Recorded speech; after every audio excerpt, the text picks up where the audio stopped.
আজিৰ এই বৃহৎ শ্ৰীৰামপুৰ অঞ্চলৰ শ্ৰীৰামপুৰ হাইস্কুল ফিল্ডত আমাৰ শ্ৰীৰামপুৰ অঞ্চলৰ বিভিন্ন আদিবাসী দল সংগঠনে আজি শান্তি চুক্তিত স্বাক্ষৰকাৰীসকলৰ এটা সম্বৰ্ধনা অনুষ্ঠান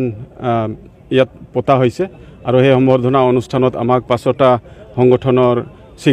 সিগনেটৰীসকলক আমন্ত্ৰিত কৰি আনিছে। তো প্ৰথমে মই তেখেতসকলক ধন্যবাদ জ্ঞাপন কৰিছোঁ আৰু ইয়াত সমবেত হোৱা সকলো আদিবাসী ৰাইজ আৰু সকলো আমাৰ এই সান্থাল কলনীৰ সকলো সমূহ ৰাইজক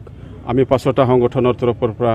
আন্তৰিক শ্ৰদ্ধা নিবেদন কৰিছোঁ, কিয়নো তেখেতসকলে আজি ইয়াত মাতি আমাক সন্মান যাচিব। তো ঠিক যোৱা 15 ছেপ্টেম্বৰ তাৰিখে নতুন দিল্লীত ভাৰত চৰকাৰ, অসম চৰকাৰ আৰু 5টা বিদ্ৰোহী সংগঠনৰ মাজত যি শান্তি চুক্তি সম্পন্ন হ'ল, এই ক্ষেত্ৰত আমি ভাৰত চৰকাৰক ধন্যবাদ জ্ঞাপন কৰিছোঁ, অসম চৰকাৰক ধন্যবাদ জ্ঞাপন কৰিছোঁ আৰু তাৰ লগে লগে বিশেষভাৱে আমি ভাৰতৰ প্ৰধানমন্ত্ৰী মাননীয় নৰেন্দ্ৰ মোদীক ধন্যবাদ জ্ঞাপন কৰিছোঁ, গৃহমন্ত্ৰী অমিত শ্বাহ ডাঙৰীয়াক ধন্যবাদ জ্ঞাপন কৰিছোঁ আৰু আন্তৰিকতাৰে আমি অসমৰ মুখ্যমন্ত্ৰী মাননীয় ডক্টৰ হিমন্ত বিশ্ব শৰ্মাক আমি ধন্যবাদ জ্ঞাপন কৰিছোঁ, কিয়নো তেখেতে এই শান্তি চুক্তি সম্পন্ন হোৱাৰ ক্ষেত্ৰত যথেষ্ট বলিষ্ঠ পদক্ষেপ গ্ৰহণ কৰিছে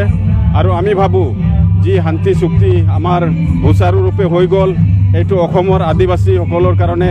এটা নতুন ইতিহাস, নতুন অধ্যায় আৰু এই শান্তি চুক্তিৰ জৰিয়তে আমি অসমৰ আদিবাসীসকলে নতুন এটা উন্নতিৰ পথত আমি আগুৱাই যাম আৰু বিশেষভাৱে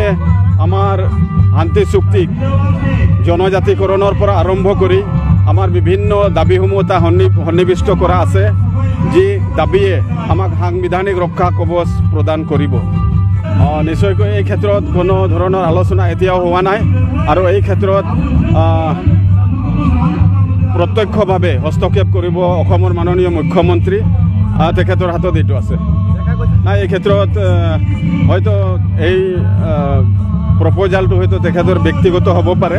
কিন্তু আমি আনুষ্ঠানিকভাৱে এইটো আমি সিদ্ধান্ত কৰা নাই।